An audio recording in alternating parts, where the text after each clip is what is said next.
ఈరోజు ఒక విషాదకరమైన వార్త వినాల్సి వచ్చింది.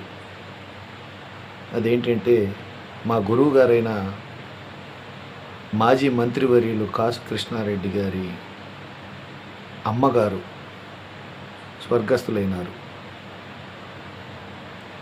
శ్రీ కాసు శేషమ్మ గారు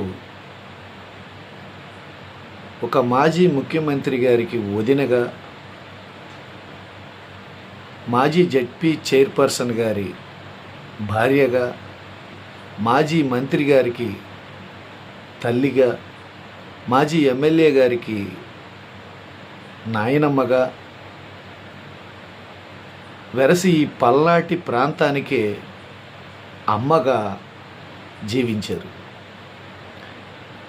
ఈరోజు ఆమె లేరు అన్న వార్త పల్నాటి ప్రాంతానికే అమ్మ లేదు అన్నంత బాధగా ఉంది.